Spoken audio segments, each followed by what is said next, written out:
Holy shit. Wacky week one, Pat. Cheers to week one. My South Harmon glass. A little bit of Four Roses. Kicking it off on a Tuesday after week one. Take a little sip. Fucking Ain't craziness like ensued week one. Tequila on a Tuesday. What's a tequila in there? That is a Millargo Añejo. Okay. It's a little cheaper bottle, but man. it's a nice little taste for a Tuesday. Nothing crazy. It's not the Friday or Saturday big boys, but it's a Tuesday. It's not to light the balls on fire. Let's go. It's just I got to work tomorrow. That's just what that means. Yeah. What's up, everyone? Thank you for joining us. So welcome to Elite Fantasy Nation Podcast. I'm your host, Matt Dennis. You can follow me at Fantasy Matt EFN. As always, joined together today with my boy, Pat Wendelken. Bam! Follow him at CityStars136. What is up, boy? What is up, my man? How was your weekend? Happening. Depressing? Because of the orange bullshit behind me, So, I mean, that's... we got to talk about. We're talking about your damn team, bro. because your damn team cost me a couple of things. So we're talking about your team, man. You got to. You got to step up to the plate for your team, because your team didn't do jack shit. They sucked. I know. Listen, shout out to my boys that harassed me all Sunday with hate calls and texts, because I get it and I own it. So, yeah, I own a piece of the Bengals. I'm fucking Pat Brown. Just call me at this point in time. They're like, yo, I get every hate mail. I'm like, what? I just cheer for him. Leave me alone. Like, what? That's do it. Right, bro. Do it again. What? Signature. We're going to clip it. We're going to start doing, before the game on, we talked about doing sound bites. So we're going to have to clip that. That'll be Pat's sound bite. We got to figure out mine, Pat. But in the meantime, before we get into this week's episode, hit the like and subscribe down below. We're at 106, Pat. Have you seen that? How about you comment, too? Give me some comment, dude. It's been a minute since you guys have commented. You're making Pat mad. Comments. No, we don't like Pat mad. Comment. Yeah, yell at me. Tell him I suck. He's sad. Care. He's cried at night a couple of times. I've heard him. It's not pretty. That's why he's drinking. That's why he's drinking, because he's not getting any comments. There's no love for Pat. So please shut the comment down below. Tell Pat he's great, and there's better days ahead for his Bengals. I don't care what you say, dude. Let's go, bro. The wish for the man bun back, whatever it is. Oh, it's on the way, bro. I'm growing my hair. Oh yeah. All right. So this week, man, we got a lot. Pat, we got a lot to talk about this week, man. There was so much chaos and stuff that should have went right, that went wrong, stuff that we didn't see coming. No, that we right went left, about. And left went right, and veered right, down, and veered left, went down a fucking rabbit's hole, then they pop back out again, whatever the hell you want to call it, man. But there's a lot of stuff to talk about. So this week we're going to talk about panic or patience.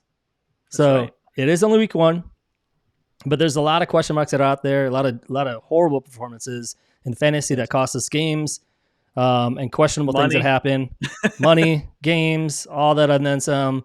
Is it going to be panic or is it going to be patience? And then we'll talk about some waiver pickups. But before that, as always, Pat, you need to talk with the bad news. Yeah, let's do it, bro. I'm going to go through this as quick as I can. We have a really good show today for you. I think it's a lot of info, and I think you guys should enjoy it and take it for what it is. Matt will sip. I will talk. First off, Puka Nacua. Sprain. Nacua. Must be the tequila already. Puka Nacua, knee sprain. Expect to be out about a month. Big loss. Major fantasy implications for a lot of people. I'll just hint on it. Look, it's Cooper Kupp, Tyler Johnson, DeMarcus Robinson. We will be talking about those guys later on. But Puka's out. Sucks. He had a lingering injury before the season started. We all knew it. And then something else happens, and then there we go. We're on the train already for all this every week. I'm going to bring the bearer of bad news, dude.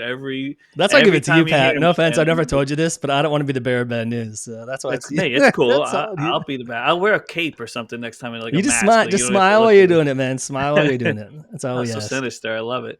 Jordan Love, we touched on this prior and before, and you guys should all know, out 3 to 6 week range. Josh Allen hurt his hand on that amazing dive into the end zone to win the game. Superman. Hit his non-throwing hand.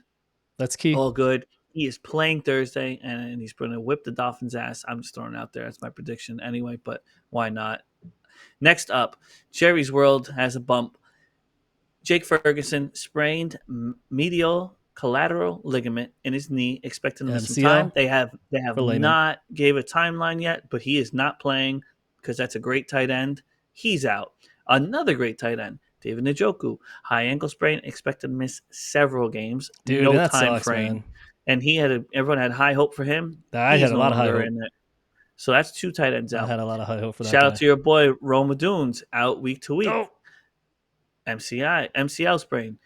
Who knows what it could be? We don't know. They haven't really gave me a time lapse. They said it was supposed to be like results already. I haven't seen any news yet. Yeah, So week to week is what I saw. It was basically week to week. So I stuck with the think week to week on that. I mean, that's fine Yeah. with me. I'm gonna tell you another person that's gonna be week to MCLs, week. dude, left and right, man. Everybody's got MCL Oh, dude, issues. I mean, it's just been crazy. It's trending. And they're not even tears. They're all sprained. Correct. They're not even And yeah. And they linger too. This is the thing. Like they push it. Like I feel good. They run, and then it aggravates it again. Like that's kind of like the trend of what's been. CMC also lingering calf issue. Dude, it sucks, bro. Yeah, like, we got to pause with you, man. Like it wasn't a calf though. You looked it up, bro. You looked it calf up. Achilles, it was Achilles. It was like Achilles strain, basically, which obviously is like just lower than the calf. Achilles tendonitis. I got it. That's right, dude. That's not good. Sucks.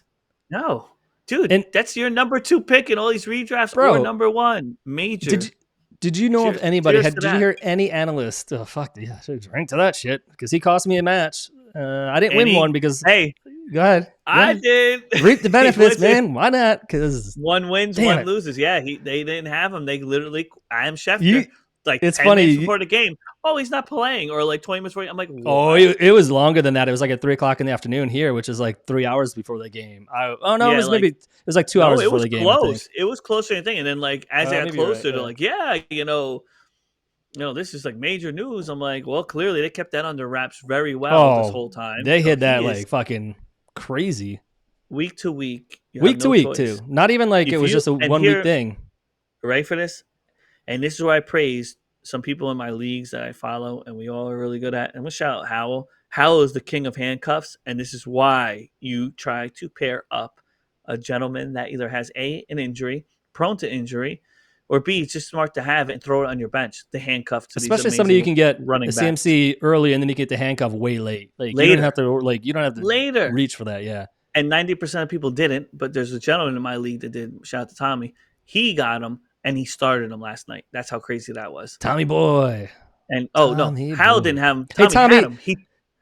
Tommy and Howell, you at least need to comment below because he called you out twice now. So he repped you. Tommy's good, bro, because it was Tommy's handcuff because he had CMC and he got the handcuff, so he played it right. And Howell's known for that too. Howell didn't have him. So it wasn't actually Howell. Got it. I see Niner fan. That's what I'm saying. But Howell is known for that. All his tight end, all his running backs, he always has the cuff. So no, he does. That's that. And you know that too. Last but not least, back to Jerry's world. Dak gets the biggest bag. Back that truck up, man. Back that 4 truck years, up. $60 million a year, $231 in the bag. Bang, boom, done. Michael Parsons, you're on deck. So we'll see what you get at the end of the year because he can't afford it. He's got to pay out his yachts and everything else now. So he's like, I'm done paying you guys. I got to pay my toys off. Highest paid player in NFL history for unbelievable. A quarterback who hasn't even made it to an NFC Championship game. Like unbelievable. Cheers to Dak. Get in the bag, dude. South Harmon, Glass, represent. South Harmon, what's up? Yeah. Damn. Is that it? That's it, bro. Let's get to the We want to get to the meat and potatoes? Studs and duds, dude. That's what I want, bro. Yeah, but before we do, we're gonna kind of jump around this episode, man. Yeah. So for all those that haven't listened to the Saturday episode, we will not be covering the Thursday or the Friday night game since we covered that on Saturday. And then we also get some previews of Sunday's game. We're gonna keep that format going. So every Saturday we're gonna recap and kind of talk about the games. We're kind of working either Saturday or Friday. We did talk about doing a live podcast on Friday. So anybody who's listening, tune in on Friday. I'll upload the feed ahead of time so you guys know what time we're going to be on. It'll probably be about 7 o'clock Central Time, 8 o'clock Eastern Time on Friday. We want as much people coming in as possible. Get the attendance up, post it on Instagram. It'll be on YouTube. It'll be on Twitter. Ask questions. It will be everywhere. Bring trades. Bring questions. Whatever the hell you guys want to talk about, man. Bring your dogs. Bring whatever you want. They can join the fun. I don't care. Wherever you want. Brag. If you want to brag about how you're in 10 leagues and you went 10-0 last week, whatever the hell you want to do, man. We'll post up everybody's comments. But we're going to start to do that once a week. Well, we will be at least live once a week. And as we start to get a little bit farther into it and get used to the live format, we'll probably do them all the time. We'll be live.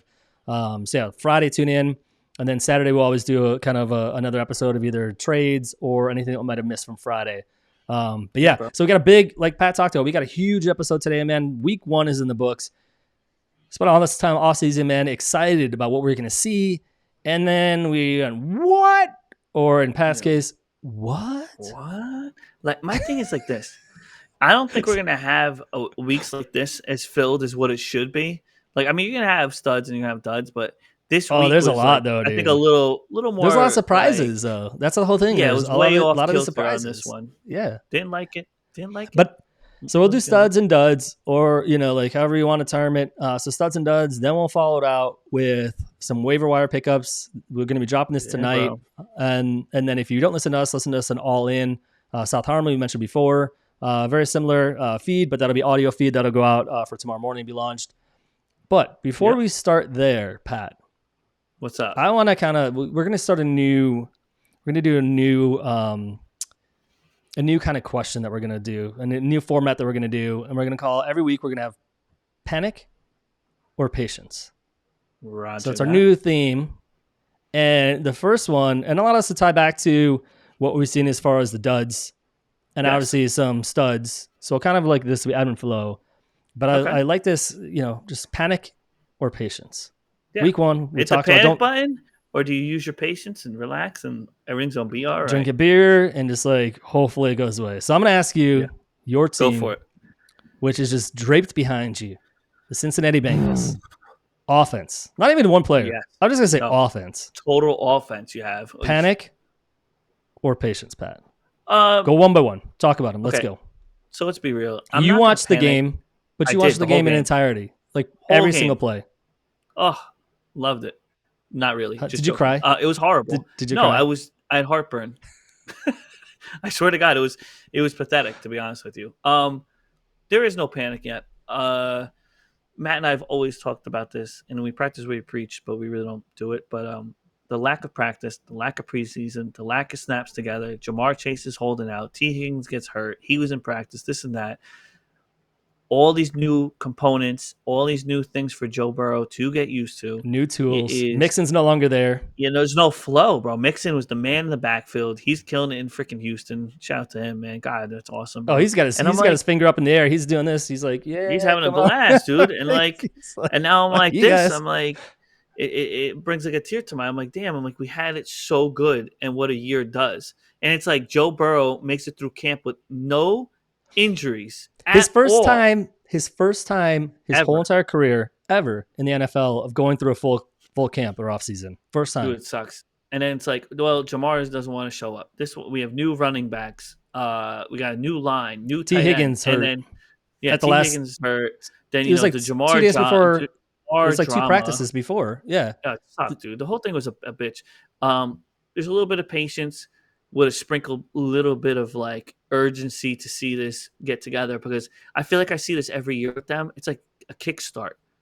And like it was last year too. No, you're right. It was last year too. We had the same issue. Same thing. My problem is that we have the Chiefs coming up this week. Ain't a fucking easy game. I hope Higgins is there. Like, this better be the most serious fucking week of practice for these cats. And like, you got to get going, dude. So patience. I wouldn't start Burrow this week. I'm telling you right now, I will not. That Chiefs defense looks really good, dude. They looked hot against the Baltimore team. Baltimore, which is a tough team, dude. They looked really good. I'm not thrilled with anyone. I mean, you're going to start Chase naturally because you picked them at number 5 or 6. You got to. You have to. But Burrow, no. You're going to start your running back probably. With Which Zach one? Moss. Which one? Zach Moss. Highlight, because he was a stud. You could call it out, man. I'll tell you straight up. So he's a stud, route to rip. Which is, I'm not even going to play games. He's going to be my first stud. Zach Moss handled 33 out of 51 of the snaps that he was out there for. So he was out there for more than 50% of the time. 9 carries, 44 yards, 1 touchdown, 2 receptions on 4 targets for 17 yards. So everyone thought it. I thought Chase Brown's going to take over. He still may, but right now Zach Moss is a clear number 1. Let's be really honest with you. And you're gonna use him. And Pat, let me just jump in too, because like when we say stud for Moss specifically, his numbers do not look epic, but that offense looked like dog trash. Like in context of that offense, when that offense is up and running, which they should be pretty soon, it's not something like Pat said that it's going to linger. Zach Moss is clearly the number 1 running back in that backfield, which is a shame because we were touting Chase Brown earlier in the offseason. There's a lot of other people who are doing it as well, so it wasn't just us going out on a limb. I But Zach traded him Moss, for freaking Jerome Ford to fizzle. I yeah. took Chase Brown. I mean, that was a big no. I mean, as of right now, but still, But I like mean I but was. that's why he's. But I just want to highlight why he's a stud because you look at the Yeah, numbers and you're kind of like Pat, like yeah, it's not really a stud. he's That's just got kind the of like an one. average. But he's the one in that offense, and you want the one running back in that offense. They'll figure it out in Cincinnati. I agree. It's Yeah, so patience, that's it. but yeah, I mean, you got to start your studs, and I agree. I think it's a great point for next week. Yeah, Going back to Burrow, you can't play him next week. no, Especially against the Chiefs defense. Not a good play. So definitely sit yeah, him. no. I would agree with you on I'll that. throw it right, bro. The Bears. Hmm? Are you panicked To, yet or to no? me, so segment. That's what I was looking for earlier. I was blanking. Segment. The segment that we're calling is panic or patience. So Correct. Pat, your question is accurate. To my Chicago Bears, which have a lot of elite firepower. There's a lot of people talking about how they are a top 10 offense or top 15. If you don't want to say top 10, fine, top 15 at least. Yeah, for sure. And they laid an ass. They looked like trash. The offensive line was getting beat consistently. You've got Swift, who is supposed to be the RB1 in that backfield, could barely get any runs going. He looked like trash. He has a highlight of leaping over somebody for like a 20-yard run, but other than that, he didn't do anything. Caleb Williams, the chosen one, looked like a complete rookie. This is again going back to, we'll talk about this too as we get through these, is, rookies are rookies. They're getting used to NFL game speed, which is different than NFL preseason speed, which most people don't even go full preseason. And they also do they have half defenses that aren't even actually doing anything. They're just kind of like, doing a shell of a defense out there. So you may look good in preseason, then you get to the NFL and the regular season and you don't look that great. So ultimately, I'm going to highlight this. He looked really bad. So Caleb Williams, let's go to the numbers, right? So Caleb Williams he's a dud. He's a dud. No, he's a dud. He's a dud. Yo, dude, he there's like dud, and then there's like 3 levels down, and then there's Caleb Williams in the basement of the duds. Like he's like screaming from the basement, like dud. 14 to 29, 93 yards. They are the first team in NFL history. This is no joke. You can look it up. First team in NFL history to be down by 17 points, 17-0 going into halftime, and have a quarterback who is under 100 yards passing and win an NFL game. First team in NFL history. First team. Yeah. So he was a dud, but I will say this for anybody who has not watched the game. There's 2 plays that he should have, if he would have made these 2 plays, which one was his fault, and one was, and I'll talk about this here in a minute, was the receiver's fault. Keenan Allen. So both of them are to Keenan Allen. One was like a 40 or 50 yard pass on the left side. He threw a bomb. Keenan Allen was wide open. Actually could have ran into the end zone if he just could have got it to Keenan Allen. He overthrew him by, I don't know, I want to say 15 yards, maybe 10 yards, but a complete overthrow. Keenan even threw his hands up and was just like, what in the hell? Like, I was wide open, dude. And you could just, Caleb like shook his head and like put his head down. And then another play, I want to say this is in the third quarter. They had got a turnover and we're going to score. Caleb Williams does a perfect out pass to Keenan Allen, who, it's Keenan Allen, dude, Mr. Reliable, beat his defender. He's got the positioning going towards the pylon, hits Keenan Allen right in the hand on the end zone line. So all I had to do is catch it and take a foot in and even just cross the ball over and it's a touchdown and he drops it. So you put those 2 plays together, he could have changed the day completely for Caleb Williams and for Keenan Allen for that matter. Yeah, but the whole entire offense sucked ass, dude. They looked out of sync. Their offensive line did not look good at all. Yeah. But the defense, man, the fucking defense. Now that's a stud.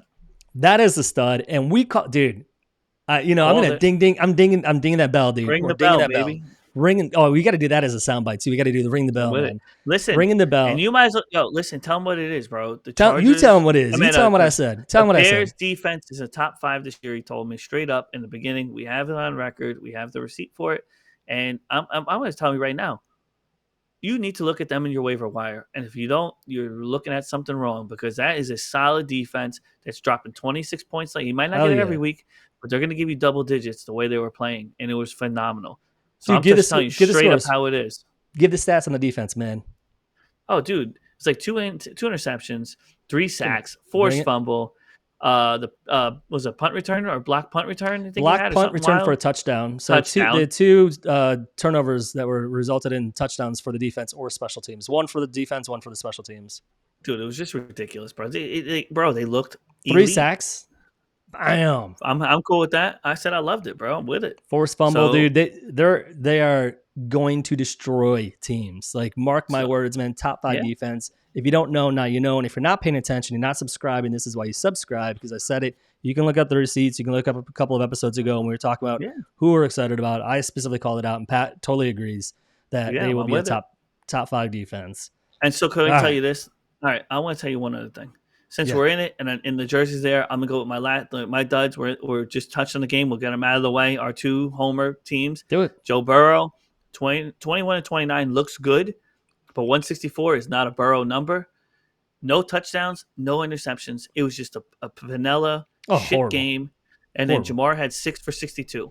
And then the rest of the team had like bullshit. It was just a horrible game overall. So, yes, they're in the dud zone. And don't expect it to come out of the dud zone until after KC, unless they pull a fucking miracle.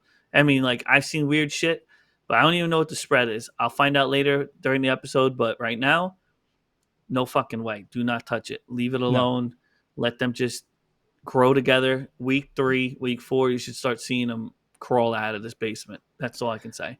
But to answer to finish your question, the panic or patience for the Bears. For the Bears offense specifically, for the Bears defense, there is like, hi, you slam, you pick up that phone and you call that waiver wire and you call that team and you get that defense on your squad. Oh, dude, hands ASAP, down, dude. Whatever. I mean, a good amount of change, because they're going to destroy it. And especially, I think, what did they say? You got 26 points for the Bears defense, I think is what you talked about. 26 points. 26 points.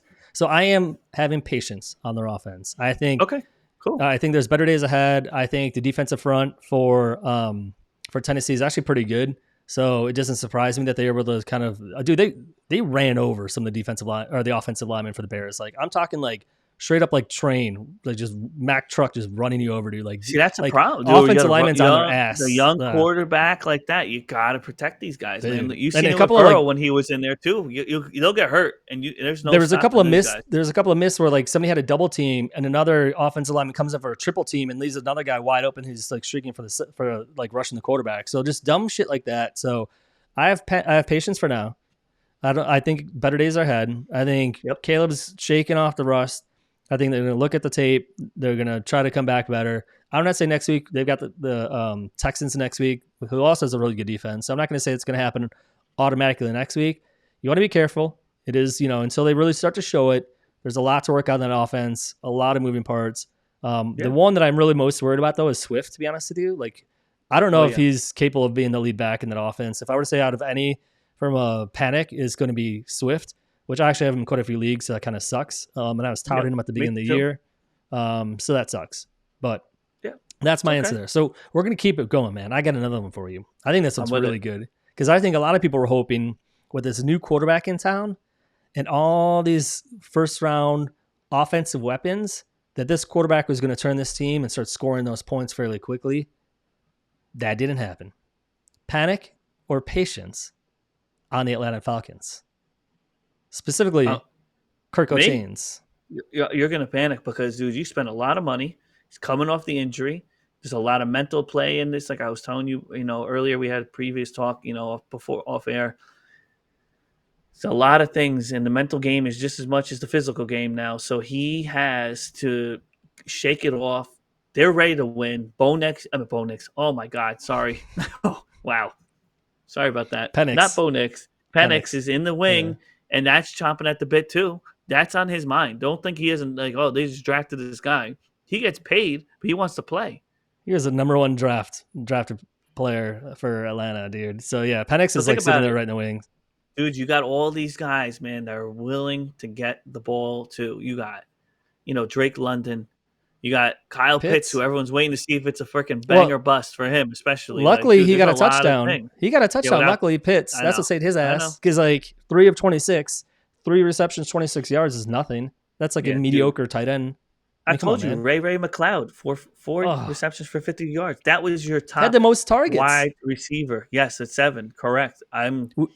We talk about this a lot. Mind blown, dude. We talk about this a lot in Elite. So follow targets. There's a lot that you can look at analytically from a numbers perspective. You could box score all you want, but targets tells you a lot. Now, granted, sometimes that could be skewed week to week because it could be the defense is rolling and double teaming somebody, but there's nobody else. I mean, Drake London is really the only one to double team. You have Darnell Mooney, who got one catch for 15 yards. And then Ray McLeod. Why did he get 7 targets, man? That is a third, or about a little bit less than a third. So 7 out of the 23 pass attempts that went to the receivers, or targets that went to the receivers, was 7 of them went to Ray McLeod out of the 23. So that's a big number that you need to pay attention to. So that's what you need to follow. 100%. I agree, dude. I agree. This Atlanta offense, man. Is Kirk Cousins? Is he done? Like, is that Achilles like his career ender? I mean, yeah, man. Let me tell you, it's just weird, dude. It's just weird. It is week 1, but it is. I'm panicking though. I'm panicking. You gotta. I think you have to. So that was a great one to put in there, mixed with a dud. I love it. Yeah. So I'm gonna go with a different one. This is not a. You have multiple ways you can look at this, gentleman, and I'm gonna go with Derek Carr and the Saints. Right? Ooh, all right. Is this like a sign of what to come? Do they have like a refresh feel, and Kamara's firing off all cylinders and all this other it's stuff? all the old guys, man, in wheelchairs rolling around and Derek on the Carr. field. Where are we? So, Yeah, so I mean, you just throwing him out there as a stud, or are you asking, is this real? So, like, what's your thought on that? Like, not even like patience or anything, but is this real? Like, that's another question. Is this are they for real? Let me ask you that. In a division that's absolute dog shit, wide open division. Tampa Bay, wide open division, and then you forgot the number 1 wide receiver, Rashid Shaheed. Yeah, who everybody's talking about as far as the punt return capabilities, because he's their punt specialist. So in the Scott Fish Bowl, they do the scoring is because of the new kicking system. They like jacked up, and I think I talked about this when I talked about the recap of the Scott Fish Bowl draft that I did. So they jack up the punting and kick return yardage, and Rashid Shaheed got me 36 points, dude. Like, wow. And mostly I drafted him because of the fact that like he obviously is doing the returns, but even that he had 3 receptions off of 5 targets for 73 yards and 1 touchdown. Like, he looked amazing, dude. He really did. He was the number 1 targeted. Carolina receiver. Was just throwing points away. I mean, dude, they lost 47-10. That's not even. That's an absolute blowout and a half, bro. Like, they couldn't stop anying. But you know who they stopped? Nothing. You know who they stopped though, dude? Chris Olave. Yeah, well, Chris Olave. Well, clearly they didn't care about anyone else. Like, we're gonna stop him and we're gonna let this guy run. And he can do what he wants, but Olave, you're only getting 3 or 4 points. You can keep going, man. He had a 59-yard reception, Rashid Shaheed. And then they're like, you're right. And Olave is a dud. Yeah, you could have 11 yards, 2 targets, and 2 receptions. So you got both 2 targets. You're good. Your number 1 wide receiver had 2 targets. Like, what are we doing? What? He's a second-round pick. And what? A second-round pick the way he goes, dude. It's like, it's crazy, man. The whole thing was crazy. But let's be real. Are they real? I think they are. No, I think they are. All right. I like it, bro. Like, they came to play. I think they are. I think they're like, these fuckers underestimate. Derek Carr specifically, man. I'll tell you, we've talked about this quite a bit too. At the quarterback position, and you could say all athletes in general, when you feel like you're being disrespected and you feel like nobody is in your corner and nobody thinks they're worth a damn, which is what everybody thinks of Derek Carr. Like, people are talking about Derek Carr being replaced this year with the rookie that they drafted.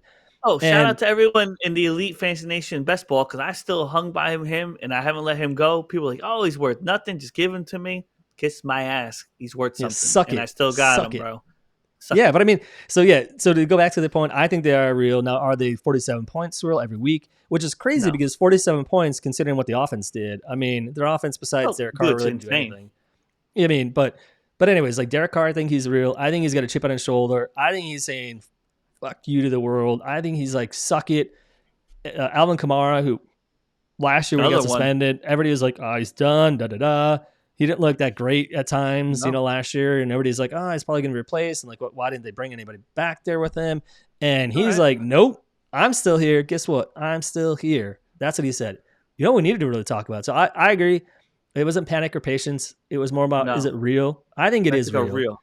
I think it's real. But we're going to go to panic and patience on the other side of the other team that played. That showed up. They didn't even play. Dude, I can't even give the credit saying they fucking played. They just showed up. Dude, red flags and sirens all around, bro. The Panthers aren't real. It Carolina is Panthers. Beyond panic, bro. They need to reset the button now. They should be like, Bryce Young, dude. Bryce Oh Young my is God. not worth anything, dude. Throw Oh out my his God. rookie card. It was a waste, bro. Number 1 draft pick, year Not worth it. 2 with Not worth it. weapons. With weapons, they got an offensive line they built up. They got him Nope. some weapons. They got Xavier Legette. They brought in Deontay Johnson. They still have old man Adam Thielen. They've got Jontavian Sanders, who's a tight end who actually could be a wide receiver in most games, or most teams because he's built so lean. And then they've got the running system. They got it all. What does Bryce Young do? 13 of 30, 161 yards. Oh, and 2 interceptions. You know what, Pat? That is really bad. That's a QBR rating of 10.5. That's like a high school. That's a high school play. 10.5. I swear, I got watching a high school game. And Seriously. then the other thing we need to talk about too is, and I don't know, I don't watch this game play by play. I just watch kind of the highlights here and there. But was this running game? Was it a product of the fact that they couldn't pass the ball? Because this whole running game looked like trash too. Total running game. This includes Bryce Young running for 4 times and random wide receiver Jonathan Mingo getting 1 carry. Total of 20 carries for 58 yards for the whole entire team. Yeah, and 1 touchdown. That's a total average of 2.9 yards a carry. And Miles Sanders and Chuba Hubbard, who I've been telling. So here comes the mistakes. I'll hit that button. Whoops. We'll do a whoops button and a bell. The whoops button for me is Chuba Hubbard and just touting Chuba Hubbard as a running back that you can just rely on because he's going to be there until the rookie gets healthy and comes and takes away the backfield from him. Nope. Miles Sanders, nope. The 2 of them had 11 carries combined for 36 yards. And let me tell you something else too, dude. Besides Bryce Young being dog shit, panic. Yes, you have an old man in there, Jonathan Mingo and Xavier Legette with all this fucking high talent and proud. I'm like, dude, they did nothing. And even if they were getting, I didn't see the game, so I can't say it, but he can't throw the ball, they can't catch the ball, or whatever it is. It just was horrendous, dude. So you know what? They're just all duds. That's a complete dud team. The Panthers dud. That's it. Next one, Matt. Get me out of here. I can't.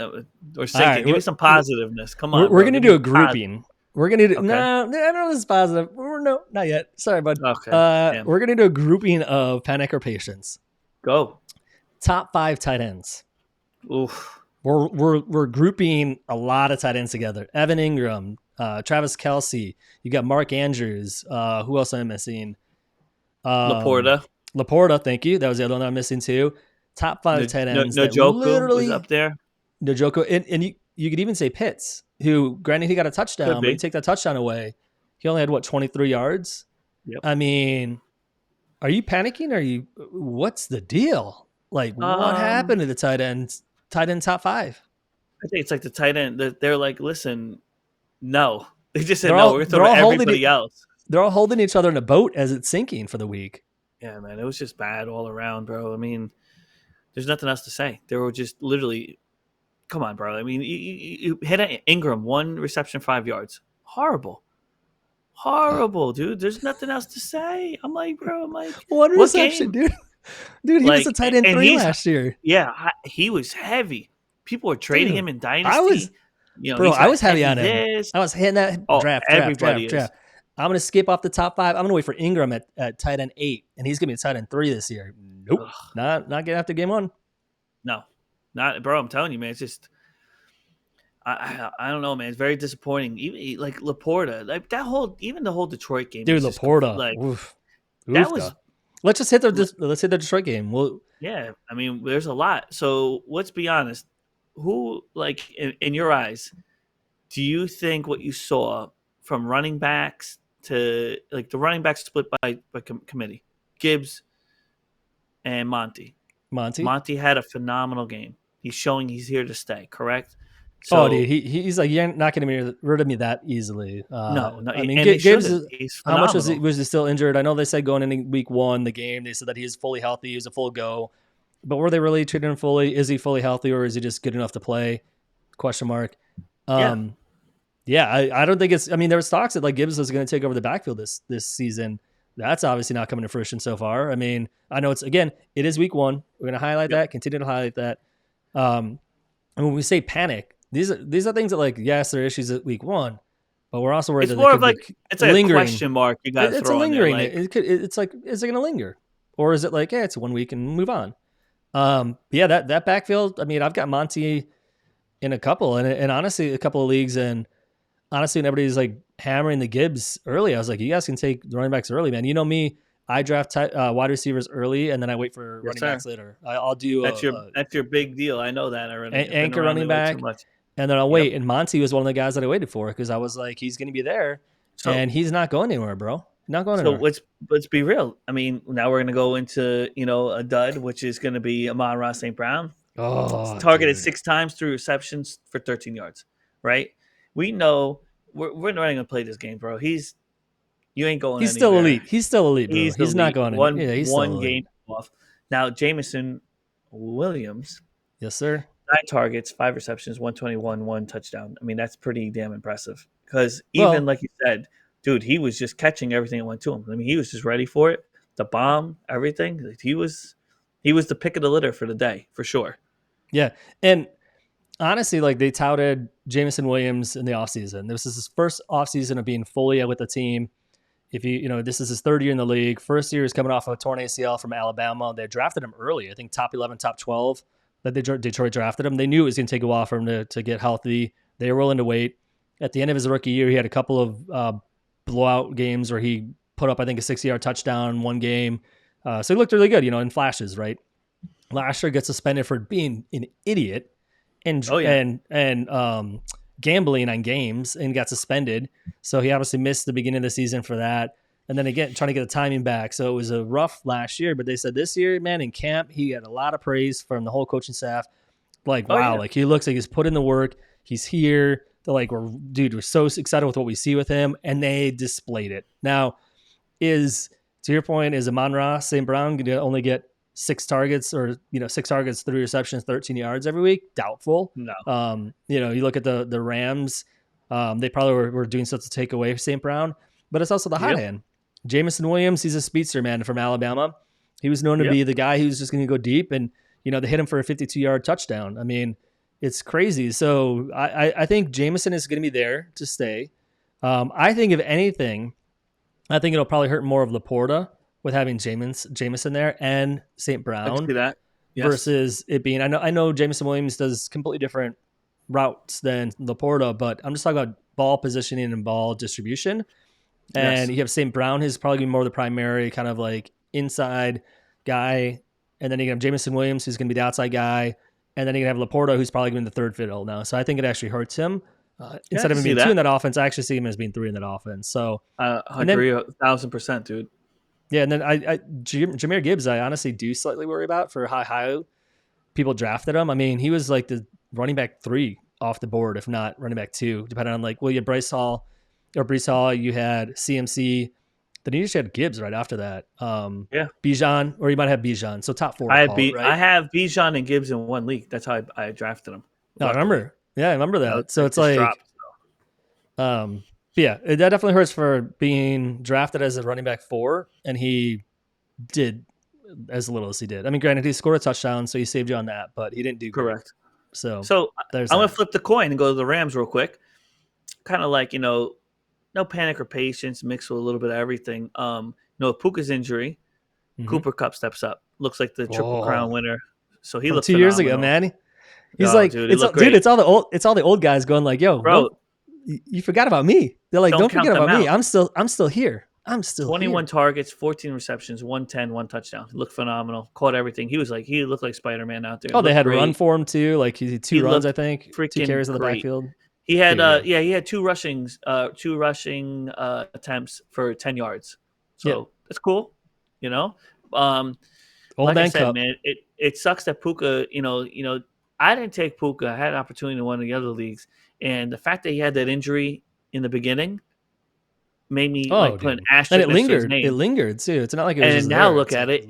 He's out for over a month they're looking at now. So I mean, think about it. Like this all plays into this. So Pat, I want to highlight that because he did talk about a couple of injuries that we discussed at the very beginning of the show. Yes. And we talk about like players coming back too early. And this is a prime example. Prime example is somebody come back probably earlier than they should have. Probably saying like, hey, it's fine. I can play through it. and now he's out for 4 weeks straight. So Horrible, goes to show dude. you that like whenever somebody has an injury, specifically in certain areas, MCL, calf strain, you go back to Achilles strain, whatever that looks like, you run the risk of having major long term, not major, but like long term. And Matt, like you said, sometimes these, they don't have to rip it. These are minor rips, sometimes minor tears or full pull. Like these Oh things linger, dude. It takes time to repair. It's not like you can go in a hyperbaric chamber and they're like, yeah, they're Superman. They feel great. You can do what you want. And it's like, no, it takes time for these to repair. And the average injury is what, 4 to 6 weeks. yeah. That's every doctor will say 4 to 6 weeks is usually for average ankle sprain, average this for you to be Well, fully repaired and not juiced up on anything, well, we talked about this before, Pat. Anytime there's a strain, that's a tear. It's just a Yeah, mild tear, so it's 100%. it's not a full tear. So it means that the ligament is still intact. It is not fully ripped, but there is a tear in the muscle or in the ligament in this case. So whenever you hear a Sucks. tear or whenever you hear a strain or like a stress or whatever, that's usually some degree of a tear within the ligament. So just remember that as well. Yeah, it's not fully ripped, so you're good. So Yeah. I'll hit Where are on we it at now, now? Where are man. we at?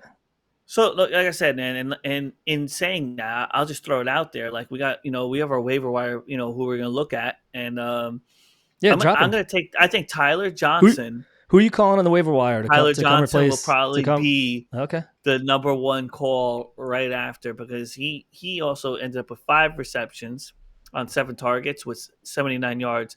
Demarcus Robinson had 7 targets, 4 receptions for 42 yards, but those are the Tyler two you're looked going to look at. Tyler looked Tyler like the direct Johnson replacement. is Yeah. going to be the replacement. Let's be really honest. That's your guy you're going to shoot for So tomorrow's waiver Pat's wire. picking up his phone and he's dialing for the hot wire pickup. He's dialing TJ, Tyler Johnson, TJ that's for the it, bro. Let's Rams. go, How much TJ. are you going to drop on for Tyler I'm not going Johnson? to go crazy. 20. 20% of your Yeah. fab. Okay. All right. I think he's going to have value because you don't know how long Puka's going to be out for. I'm telling you.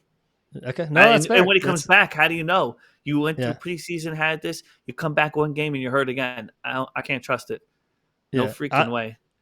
I'm going to head on something, and this is not a panic or patience, but it's more Send like it. this is being sent, dude. It goes back to like, the question is going to be, is this going to continue? And this guy, again, we own up. Hey, when we have bad calls, when we, zig and zag or whatever, and we're wrong, we own up to it. I own up to this one because I was not a big fan. Yep. I thought he was a year older. I didn't think as running back, I didn't think he still had it in him. And guess what? He said, I'm still here. J.K. Dobbins. Oof. 135 yards and a touchdown on 10 carries. Like, holy shit, Pat. That's Like, big. I mean, what? Like, like I'm with you on that, dude. What was that? Yeah, I fucked that one up. That's on me. And then you have Gus Edwards, who had 11 carries and 26 yards. So Gus Edwards, bye-bye. J.K. Dobbins, you're the new chosen one in that offense. Yeah. Crazy. I agree. It's okay for your apologies. It's accepted. I mean, you got to own up to it, man. You got to own up to it. I'm with it, bro. So I'm going to give you one person that pissed me off yesterday. Or Sunday. Because I think I know where you're going to go. There's a couple that you could do. I'm throwing you a different one. I'm going Dalton Kincaid because Dalton Kincaid. Oh, so that's another one. We said tight end. Yeah, tight panic ends. or patience on the tight ends. So I'm not panicking yet, Ooh, but I wasn't too happy though. Like I wasn't happy with any of it because Keenan Coleman didn't get a lot. It wasn't like No, the offense looked very sluggish. That's why I said it wasn't. This is like that week 1 where I'm going to go back. Like you got new toys to play with. Let's see who he's going to, pick and choose. And, Allen's still running, doing his thing, but he's going to be slinging the ball. Let him build some confidence. So I'm not hitting the panic button yet. There's no way. I have a little patience with this. It sucked. Okay. I was thinking about it. Look, Coleman only had 5 targets, 4 receptions, 51. Khalil Shakir had 3 and 3 for 42 and a touchdown. Yep. Fine. Matt Collins had 2 for 25. Dawson Knox, whatever. I mean, it was very spread, dude. If you look at the stats, he had he threw like over 10 people, right? Like, well, dude, he's got no number one anymore. The number one's gone. Well, that's what I'm saying. And Coleman's going to take a while to become a number one. Yeah. If he can even become a number one, that's a question, right? So I'm not hitting it yet. You could have a question mark next to him, but I'm not going to freak out. But he was a dud.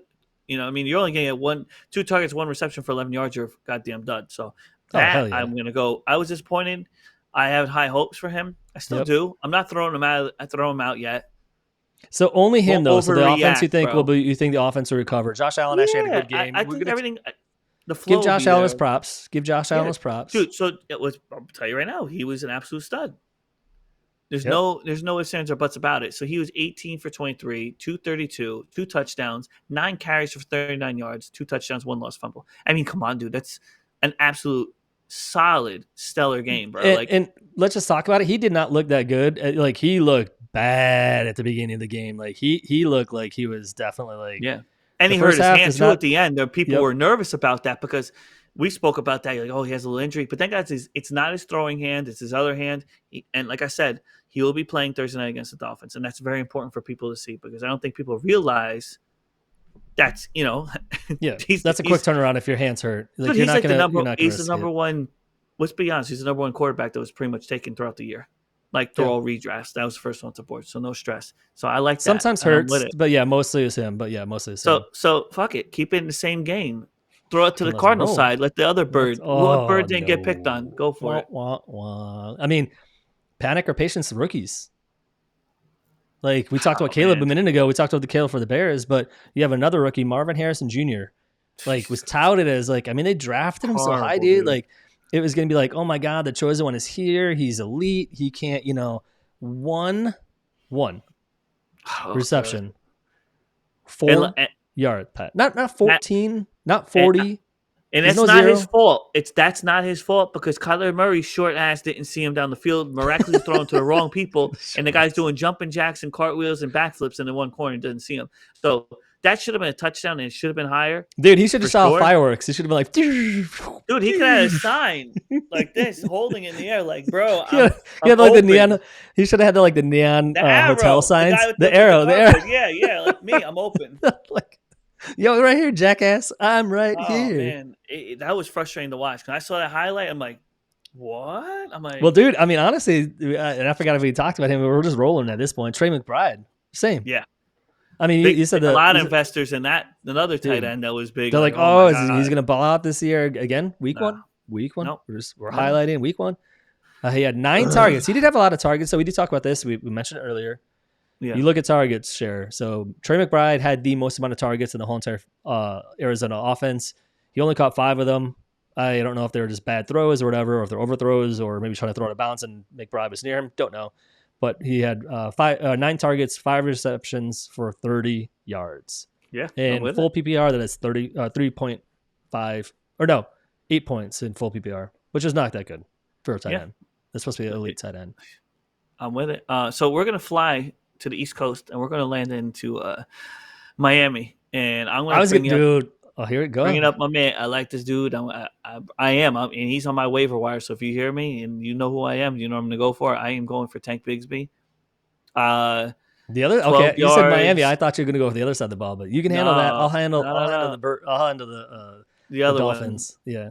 So 12 carries for 73 yards, bro. And ETN had 12 carries, 44 yards, 1 touchdown.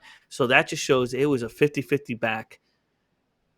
I think Tank Bigsby's stock is here. I think he's like, I'm on the rise, and then ETN's like, shit, I know they're saving me for and they said that run. They did say in the offseason that they felt like they gave ETN too much workload last year, and that he wore down. He did look winded. I remember. Oh, he totally did. He was beat, and they had no one to put him in there to really dude, he got like 80% of the snaps, the 80% of the carries last year. Like it was all him. Like they burned the hell out of him between that and the receptions. Yeah, they're definitely.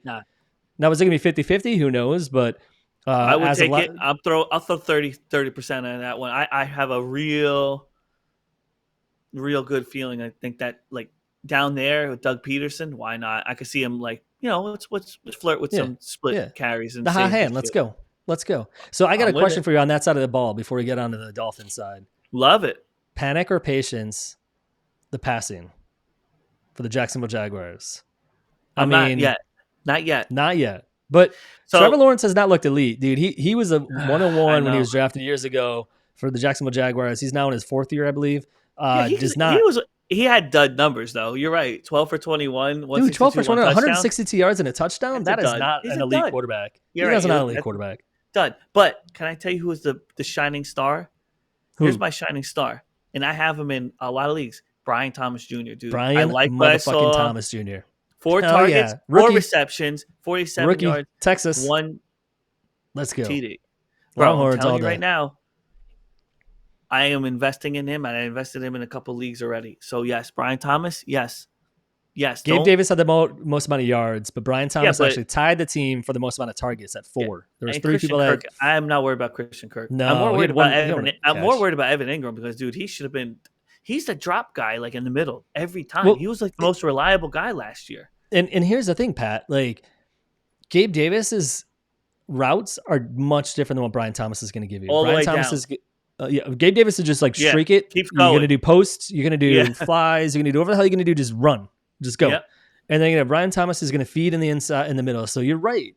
Brian Thomas is going to take away from Kirk, and Kirk is not going to take away from Thomas, and he'll also take away from Evan Ingram. That's exactly what I was saying. Like I was like, this guy. I'm like, totally agree. I see it already. I'm like, fucking Brian Thomas, dude. Fucking you. All right, so we're gonna do. So I'm not fully panicked, but I am a little panicked. Like on a panicometer, Yeah. my patience is kind of wearing thin, and my panic's kind of raising. I'm probably at like 6 on a panicometer, and probably a 3 or 4 on my patience. So that's fine. I'm gonna ask you about the other side of the ball, the Go for Miami it. Dolphins, man. Yes. And we're gonna go straight up. I got an apology to make, but I'll hold that apology Yeah. for a Let's minute. just shovel the shit first, dude. We're gonna Get it shovel the out. shit. We got our shovel out, man. We're just flinging it, right? The Love it. running back, the backfield for the Miami Dolphins. It's both shit. It was Devon just shitty Achane, in general. Raheem Mostert had a total of 16 carries for 33 yards. Now, granted, Devon Achane got in the end zone. He got a touchdown, so he kind of made up for it. And then he also got 7 receptions for 76 yards, which definitely made up for it. Raheem Mostert only got 2 receptions for 10 yards. But what is going on? They both did not practice today, and they're both on the injury list already. So you know what that means? Hit the Captain bell, Wright. Pat. Who you calling? Who you calling? Captain Wright. Jalen Wright. He's on his way, and he's waiting in there. He's just stretching, getting ready to show him what he's got, bro. Pat, how much are you dropping? How much are you dropping on that fab? Well, I had him already, so I ain't dropping shit because I was smart enough. But okay, because we've loved him from the offseason, man. That dude is a speedster, and he's big, so honestly, he can take hits. 35-40, because if this is the way I see it, and these two guys are, old man Mostert and Achan's unreliable, dude. Jeff Wilson's the only other person that's going to be there. He is nothing, dude. Jeff and Wilson's he's nothing to get ran over with. He's a scab, man. Wright is a speedster, and I'm telling you, when he hits that field, it's going to be like, I'm taking over. I'm the captain of the ship. That's what he's going to say. He's just like that. He's like, you can sit in the back seat. He's like, I got the wheel. Just sit in the back. Love it. He's like, I'll take this. The Dolphins know, bro. All right, I think it's time for my apology, Pat. Go for it. Oh, I'm ready for it. I didn't have faith in this person.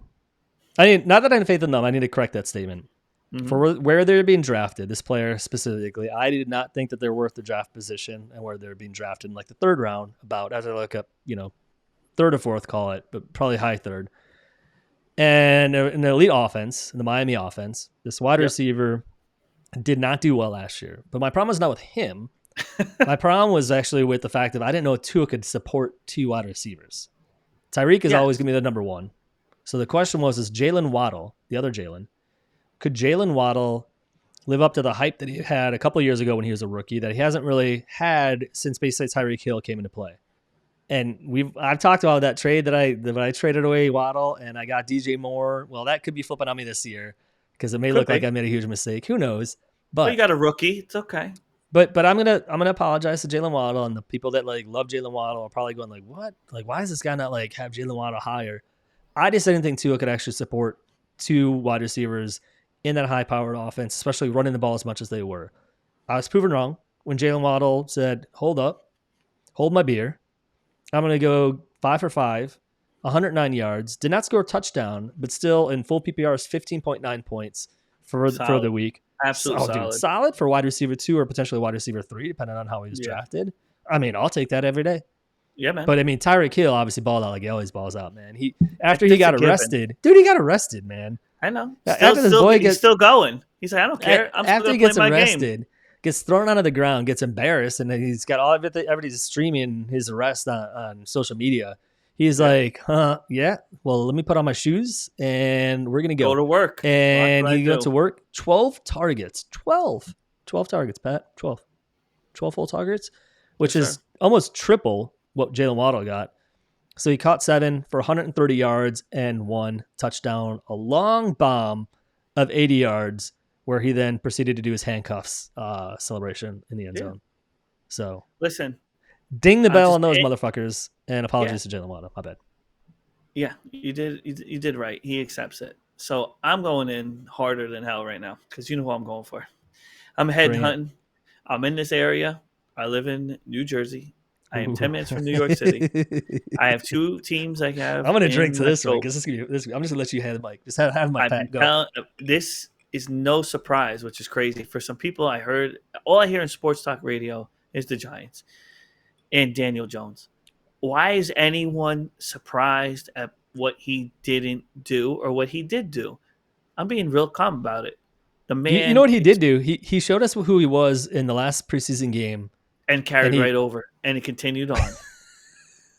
22 for 42, 186, 2 interceptions, pick 6 right into the guy's hand. Bro, he is absolute trash. I've been saying it. Danny Douchebag Duns. I don't know. I don't know how anybody has any. It was like, I think we're going to blow out expectations. Yeah, expectations of your win total 5. Maybe now it's down to 2 or 3 because they have no shot in hell. If they play the Washington Commanders this Sunday. Pick up the Washington Commanders defense. That is probably the best shot they even have of winning a game the whole year. It is probably. But Jaden Daniels will not give him that. I mean, come on. No man. Freaking way. Yes.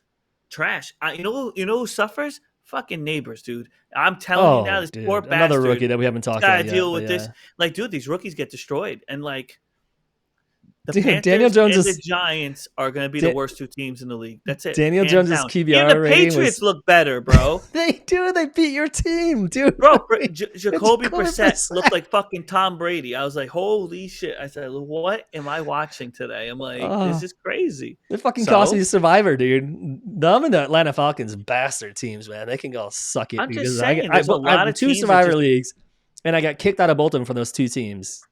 I know. I apologize. Send the mail. I'll take all hate. Daniel Jones had his 16.2 QBR rating. Trash.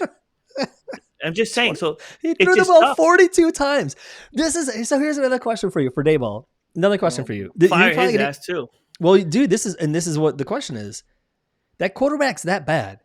Why are you letting him throw 42 fucking times? 42 times. Why? And let's be real. You have Singletary. I get it. It's cool. You know, like he only ran 10 times. Singletary only ran 10 times. You got to give him a little more to play with, bro. Like if you can't throw the ball, you got to do something else. And that's Eric. This is Dayball's problem. He took over the fucking play call. You were like, I'm going to take all of it. And this is the first game of what you show. Thank God I'm not a Giants fan. My friends are all depressed. I mean, I was depressed too, but at least I have a decent team that I know can get the hell out of this. This is no man's land, bro. Well, trust me, I was laying on the couch depressed for 3/4 of the Bears game because I was like, here goes another Bears. Yeah, but then the Bears defense was just like that. Bears defense just is like, they're like, hold my beer. Can I tell you one thing? Hold on, Matt. They're like, hold my beer. Hold on. You know what, bro? No, hold on one sec. I heard this comment from Caleb, and this fucking clown. I'm calling him clown for this. Was like, I don't look at stats. I don't look at my stats. I don't care what my stats were. We got like the win type of one of those comments. Yeah. Motherfucker, you better look at your stats. And you better step it up.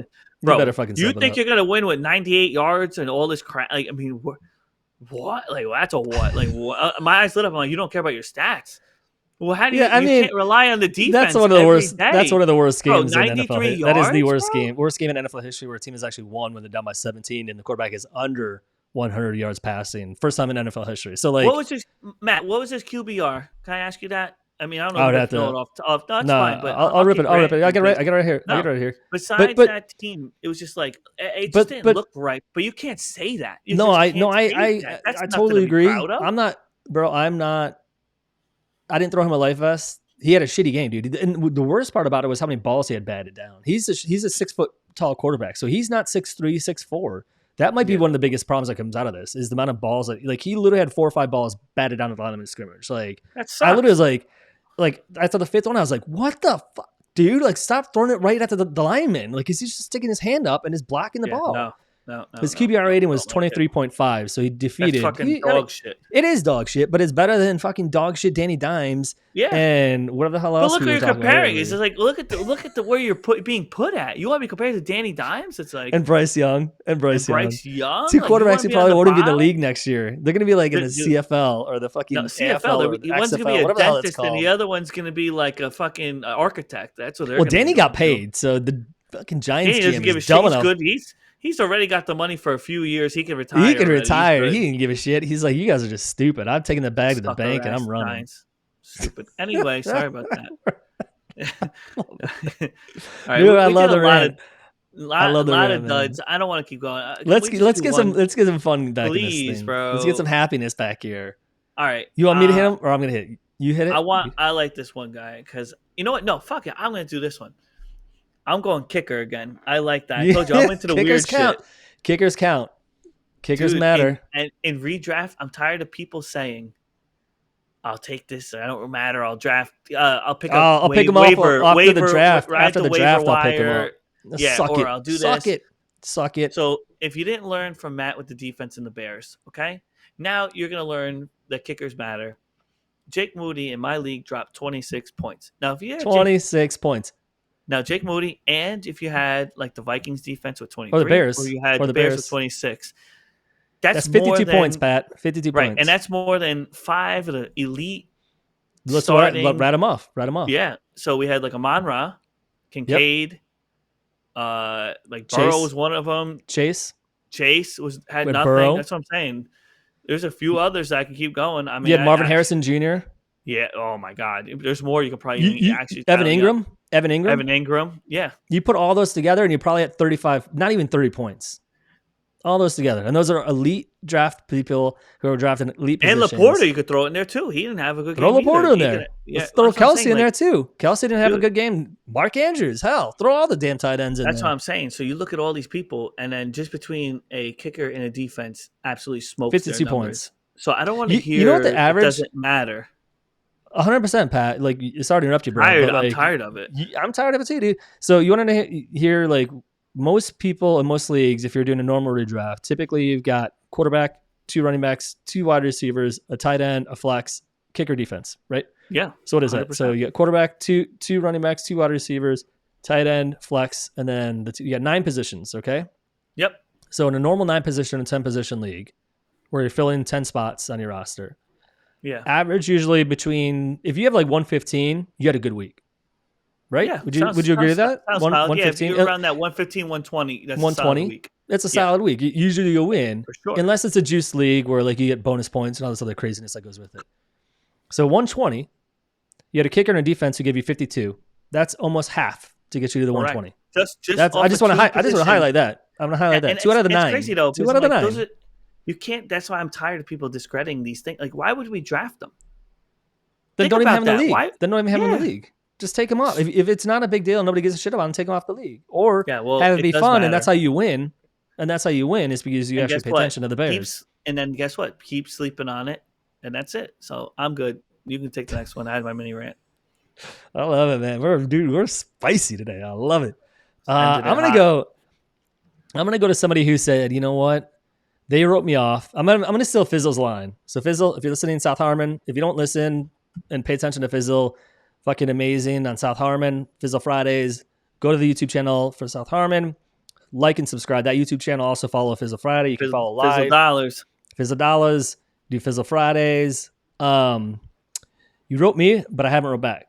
Right? Isn't that what he says? You know, like, and basically this guy, he got all the shit over the offseason, man.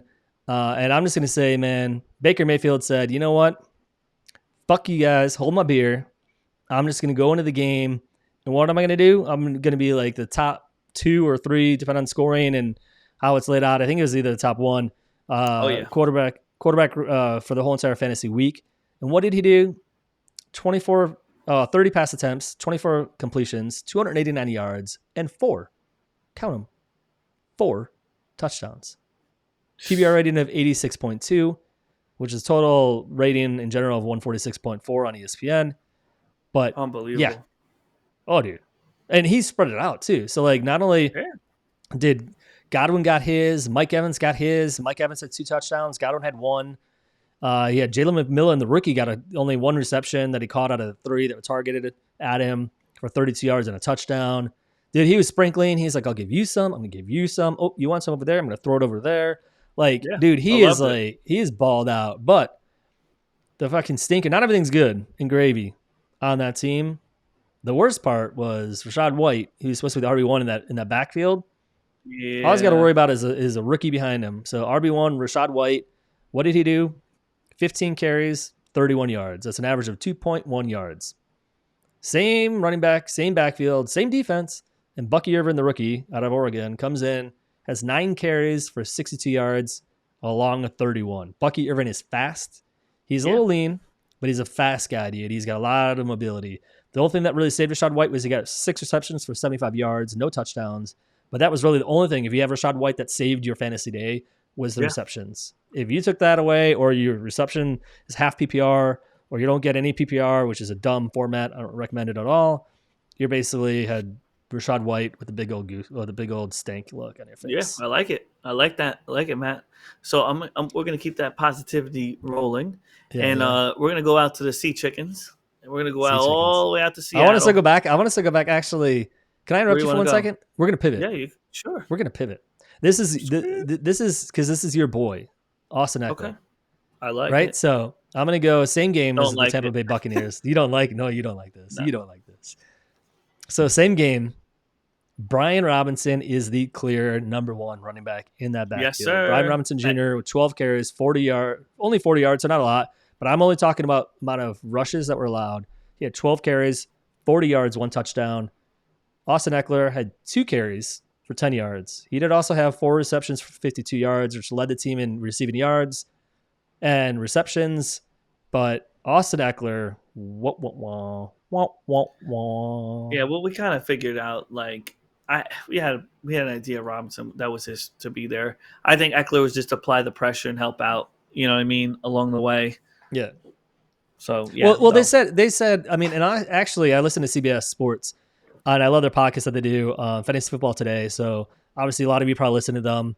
I listen to them religiously, and Dave was talking about like how he had a conversation interview with Austin Eckler, and Austin Eckler basically said it's not going to be his backfield; it'll be Brian Robinson's backfield. And he also said that it's going to basically took him back to the time when he was with Melvin Gordon when he first came out as a rookie.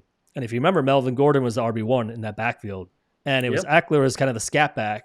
That like for a long time there was conversations of whether or not he could actually hold do the full workload of an RB1 backfield and like hold it on because of just his frame and his size. And they eventually went to him as an RB1 for the Chargers, but it goes to show you they're back to like, and he even admitted it.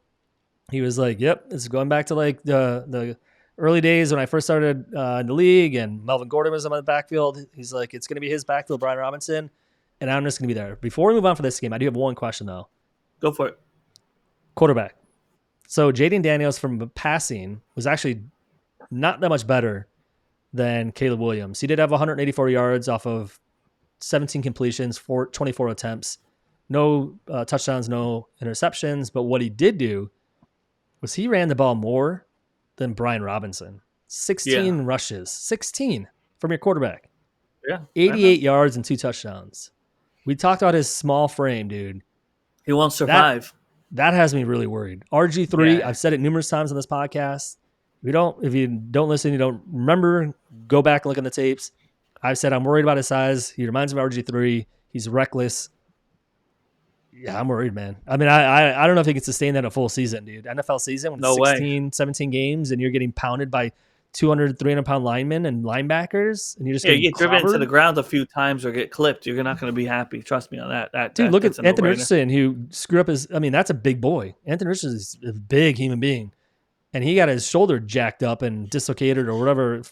That's what and he was taken out for basically from week 4. Don't get comfortable.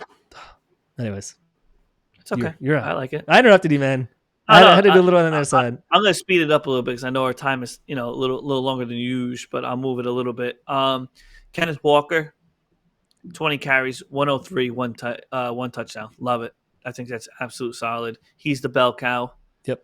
Zach Charbonnet got a touchdown too on a reception, so he still gets some play. But Kenneth Walker is a clear number one. Walker, for sure. Clear number one. Rip it. Finish it off. Jordan Mason, CMC's backup, aka the handcuff, 28 yards, 147, one touchdown. Solid. He's ready to be there. He's clearly going to be. Even when McCaffrey comes back, he's gonna get some touches. There's no ifs, ands, or buts about it. McCaffrey doesn't have to break his ass as much as he used to. And he doesn't need to, and especially with this Achilles issue. Can't see it. Let me hit on the duds. I'm going to wrap up on the duds real quick, and then we're going to jump into a hot waiver and who you're going to be calling for a hot waiver pickups. So that's right. 2 duds. This guy's, I think his career's done, dude. I mean, Cleveland's kicking themselves in the ass for giving him a fully guaranteed contract. Ugh. Especially after everything that he was going through and like what they traded to get him. Deshaun Watson still is sucking the complete ass out of Cleveland. 24 completions and their pockets dry. Oh, they have no money. 45 attempts, 24 completions for 169 yards. You completed 24 completions, and you only get 169 yards. He did get 1 touchdown, but it is Deshaun Watson. So he had 2 interceptions and 1 fumble. Oh, and here's the cherry on top, Pat. Sacked 6 times. That's just gross. The Cowboys had some fun. They had 19. Oh, they're just like dancing around. They're just like, yeah, what's up now, man? What's up, Moneybags? It was hunting season. They were like, I'll take him. They were like head hunting for him and take him the fuck out. So all right, let me wrap it up on this last one. You and I both, man, we were touting this guy as a potential RB1, a steal, where you got him in the draft. Well, he's not so not much. Really Zamir, he stole my spot. Zamir, where are you, White? 13 carries for 42 yards. Gross. Pat, I'm 165 pounds at 5'8". I know I'd probably get killed in the NFL. I wouldn't even say I could get 44 yards. I'm not even gonna bullshit. So we're just gonna say 13 carries for a professional running back in the NFL at 44 yards is absolutely atrocious. Man. And you better start calling that waiver wire, man. You better pick up that phone and call the hotline and try to figure out who you can get to replace him. And Pat's gonna take you through the first couple of them. Hand over the mic. So get Zamir White on the bench for now. Yeah, Zamir White is on the bench. I put him on there immediately Sunday for the second week. I didn't even have to think about it. So if you need a quarterback, Love's out, and you don't have a backup, and you're one of those guys. Yeah, dude. A lot of people are scrambling, man.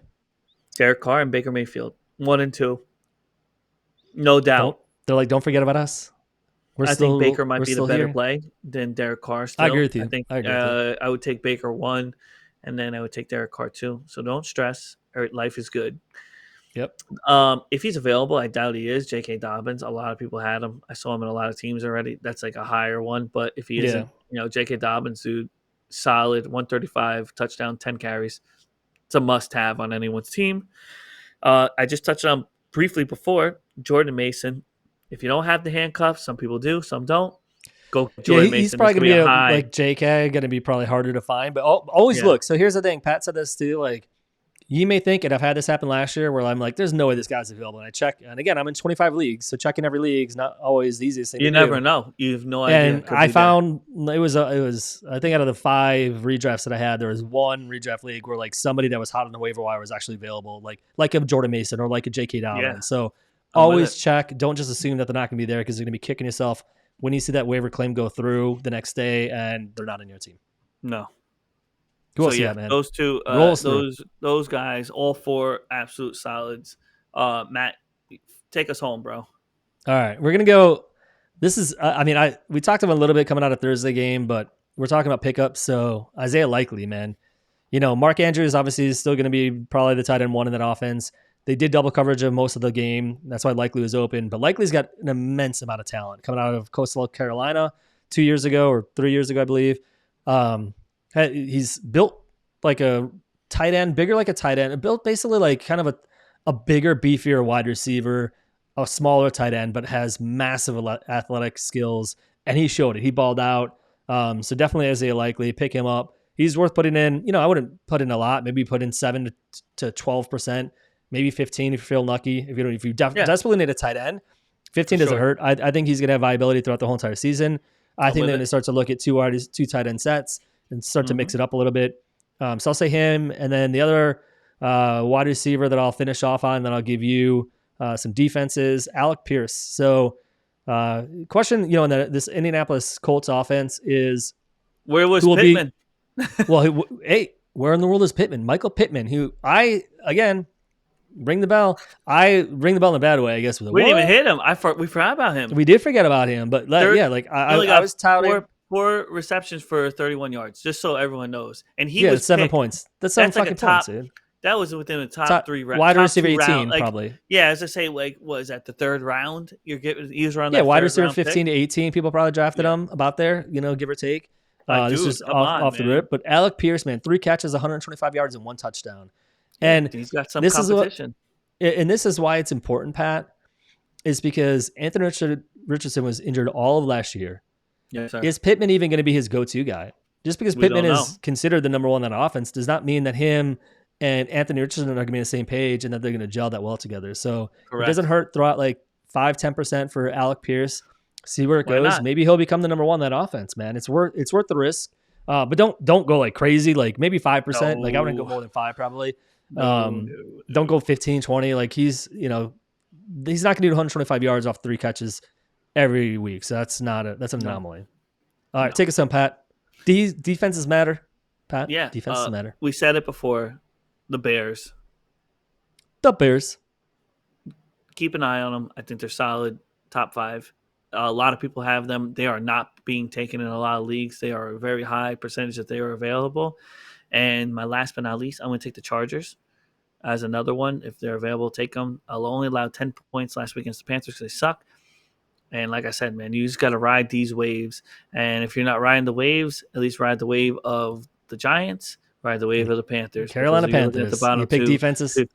You can kind of see where you're going to balance out at. And if they're available, you can do it. Because I know a lot of people ride the wave of the defense on the tight end. And the waiver wire. The waiver wire pickups. Yep. And then it's like kind of like I was looking at Isaiah Likely. That's why my bad. No, you're good. Good.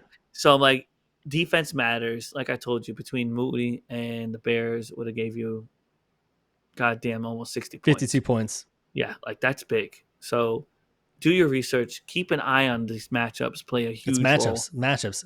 And even like, crucial. Cincinnati would have been another one too. We didn't look at what the defense scored on the other side for Washington, New England. But New England, yes, correct. I mean, you had Higgins out. You had Chase, who was on a snap count. I mean, you look at stuff like that, and you pick up defenses and you take risks. So definitely look at Pat's great advice. Who's Carolina playing week by week? Who's the Giants playing week by week? And you look at the defenses. The defenses are legit defenses. Grab them. Like I grabbed the Vikings. I grabbed the Vikings, and what did we say? There was 25 points, 26 points. 23 points they had. That was another points. Solid. And I literally picked them up 2 days before the game started. So they're out there. Sometimes people don't look at the matchups. They'll draft a defense or not really give a shit. They'll pick one defense and ride with it. Dude, you got to pay attention. That can win you a week or lose you a week. So, especially when you're playing these bottom of the barrel teams, you got to take advantage of really bad teams. Let's be really honest. Everyone needs to play the matchups. Be smart, bro. If you see it, take it. You don't have to fall in love with a defense immediately. Play it if you have to, but it counts. And defense and kickers matter. All right, Pat. What else you got to say, man? We've run a long 1 hour and 20 minutes almost. By the time we're done. If you stuck with us, thank you, because you at least got a little bit of hope. And when we drop, we appreciate you. Throw in your late picks, late minute picks, possibly for you. So we're here. Hit the like and subscribe, Pat. Tell them what to do. Yeah, like, subscribe. Check us out on all formats: Instagram, X, Twitter, whatever you want to call it. X, Instagram, YouTube. South Harmon feed for All In podcast that drops every Wednesday. Yes, sir. And then live feed we're Friday. Going live. Yeah, Friday. We're doing live Friday. I've committed to Pat for live on Friday. Pat's been trying trades, questions.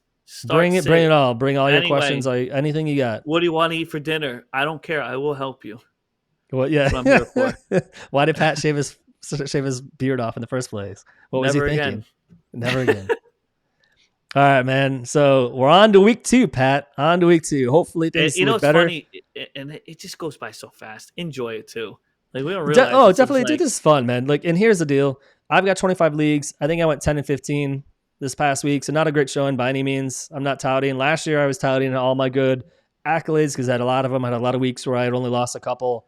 I was like in the 70% win percentage or 60% win percentage. So bad week. It's only week 1. Stick with it. Don't get frustrated. Don't give up. Don't start trading away your fantasy teams and just say, fuck it. I've drafted wrong. Like, let me just bail it on it. Stick with it. It's all about the process. Yeah, ask and listen, dude. It's about if the you process. got trades and questions, on Friday's your opportunity. Matt and I will address you the best we can. Yeah, and join us. Well, probably about 7 o'clock Central, 8 o'clock Eastern time. Around there. It could be around that range within a half hour. So, it could be earlier, could be later, but we'll be here. And we will be on all formats. We'll have posts. Until next time. And until next time, peace. Cheers. We're out. Drinks up.